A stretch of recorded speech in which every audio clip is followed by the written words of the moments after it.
Well, good afternoon, and once again I'm going to talk to Roger.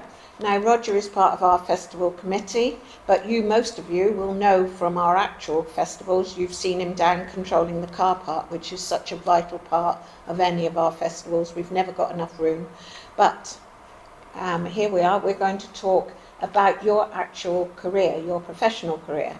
And I know that you made a very drastic change from quite a sedate career, and you suddenly changed. How did it come about? Why did it come about? My parents often used to have friends coming to stay, and some of them were international travellers, some of them were actually living overseas. And probably in my early teens, we were doing David Livingstone at school. And one of the families that came to visit, they came from Zambia, northern Rhodesia, and they lived on the side of the Lake Bangweulu, which is, as you're aware, the burial place of David Livingstone. So I could never have pronounced it, but I am aware of it. That's an easy one, that one. And their home was about 50 miles from the burial site, where the memorial is, on the edge of the swamp. And just got an interest in Zambia and what they were doing, and they were doing training, and they were doing trade training, really, was what they were doing, carpentry, brick, all the rest of it, bricklaying. But I was asked to strongly consider going out to help do the admin side on schools and medical clinics, little rural hospitals run by nurses. So we had a great big think about it, and then I, with my wife at that time, decided after 13 years of working for the banks, it'll be time to leave counting money and go and find what we could do in the sunshine of Zambia.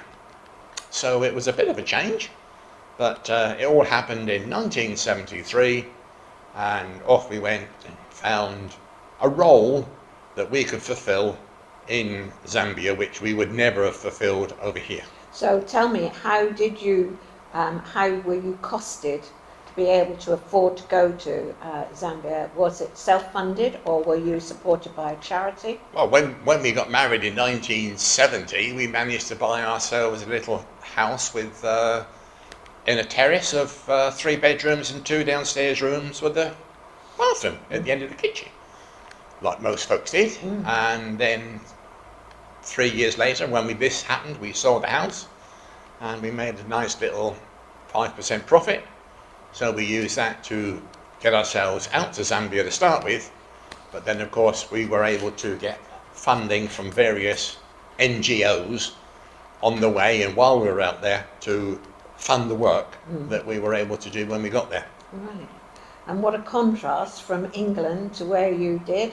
I remember landing in Ibiza once, and we got outside and we couldn't get over the heat. It was like jet engines, but in fact it wasn't. It was just the heat, and I'm sure that there it was probably a lot more. Well, the biggest mistake was that we went out in the first week of October, which in Zambia was the height of the hot season. Right. So we left Heathrow at 9 o'clock one evening, probably, mid-teens, early 20s at that time of the year, and we landed in Lusaka lunchtime the following day in the mid-30s. And of course it was a little bit of a shock to the system, but we soon got used to it. And you had a young baby then? 3 months old, 4 months old, yes. And it was an interesting move, but we were made very welcome over there, and the folks who were there and the nationals who we were working with accepted us and with open arms to what we were doing. And you were there to assist a lady who'd been running it for some time and needed some support? Yes, the 3 folks that started this particular clinic and blind school had been out there in the late 40s, early 50s.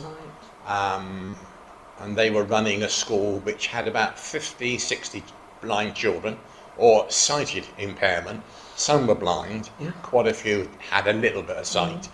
But when you're coming up to late 70s, living in the tropics and not able to go to the grocer's shop on the corner to get what you're missing, she was finding it a bit heavy. Of course. So fresh blood went in, and there we were. We moved there in 1976, and we left there in 1986, 87. Gosh, so that was a long time, and you saw a lot of development. The children who are partially sighted or blind, clearly not born with it, is the area they're living in, or is it a genetic condition? It can be genetic. Quite a few of the staff at the school had visual difficulties, but it was probably, majority of it was because of disease from the river. Right. Drinking water from the Luapula or the Milambo River.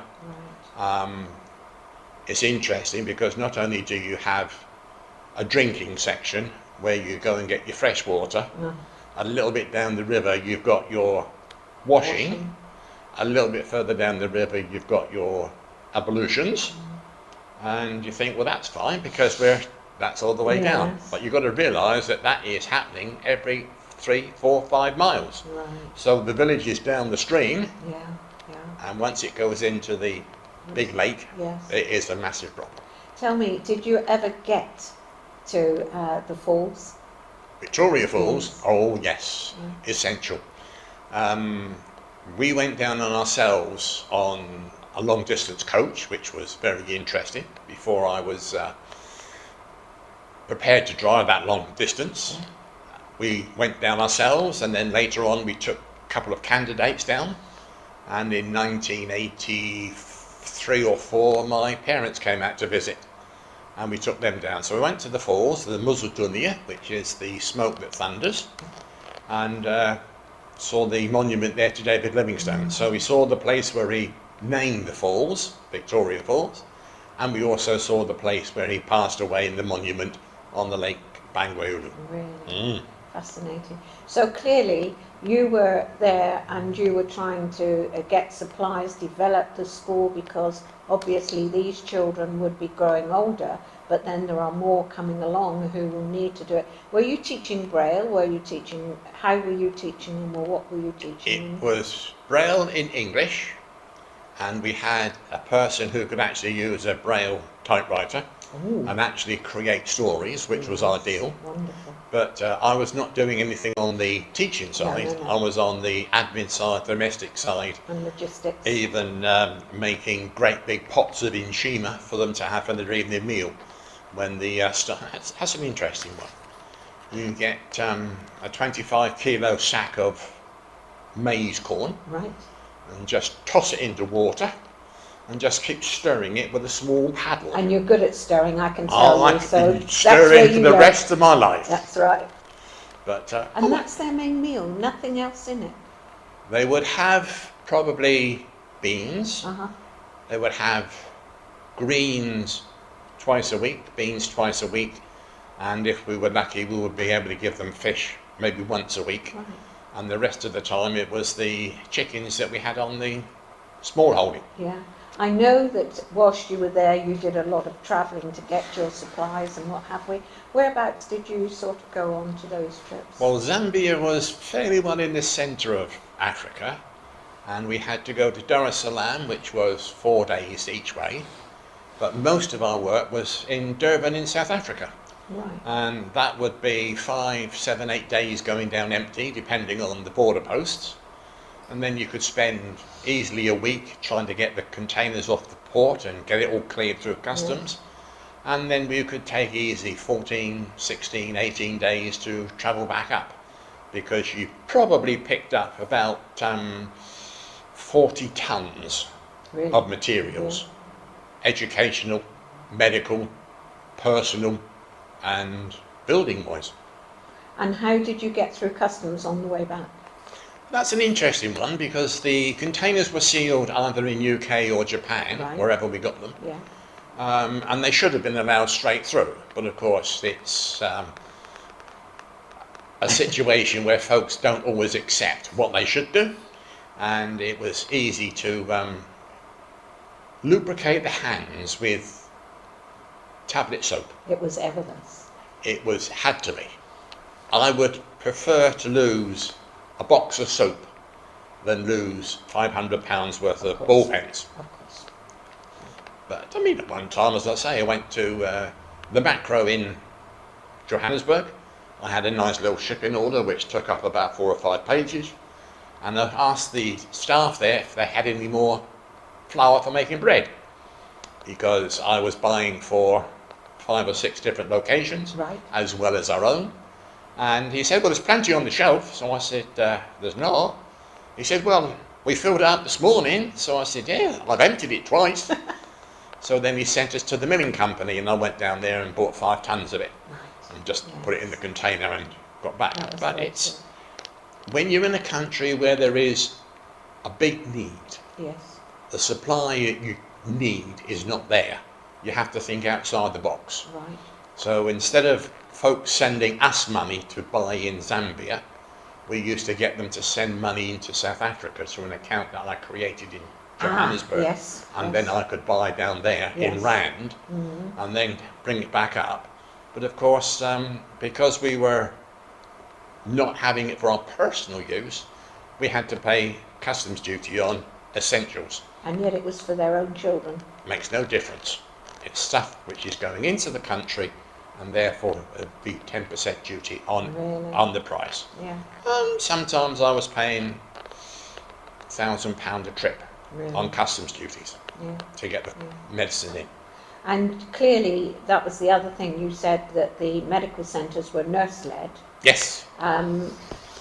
So you tried to develop those? Develop them, increase them, expanded them. But of course, being as I was one of 2 drivers on the station that was legally allowed to drive, 24-hour call was an interesting situation, because we would be sleeping at home in the big house that was there for us to live in, and the dogs would start barking. So we knew somebody was coming, and within 15 minutes I would be at the clinic with the car, the vehicles, the ambulance, whatever you want to call it, and start a 50-mile journey to the nearest doctor. Which was fine during the dry season? Well, yeah, I mean, that was an hour and a half in the dry season, but in the wet season, 50 miles could be 3 hours. Yeah. And I lost count, to be quite honest, the number of babies that we delivered in the back of the vehicles en route. Yeah. So, from banking to giving birth, helping in births, it was quite a contrast. I know, I picked up a patient from Newton Abbot Hospital when we manned the ambulance at St John, and they said, oh, we don't think she's going to give birth, but she needs to get back to Torbay. And I threatened the driver, if you stop at any traffic lights, if you stop anywhere, you just keep going, because I ain't delivering in the back of an ambulance. Because, it was a little bumpy road. That helps. The fastest you could go would be at 30 mile an hour in the middle of the night. You got to be careful of the elephants and the cattle, and of course everything steps out in the way. Hippos, you have to keep wonderful. Watch. You had a wonderful time there, although I'm sure at times there was a lot of heartache. Satisfaction. Thoroughly enjoyed doing it. We learned a lot. We went through a fair bit with illness, and we got the diseases as well. Of course. Malaria I had 3 or 4 times. I managed to get pleurisy. Only you could get pleurisy in Africa. Well, what about? It's one of those things which you go through, you learn the experience, and when you come back, you try and continue that sort of thing, which is why I've got involved with Aging Well, try and help other people.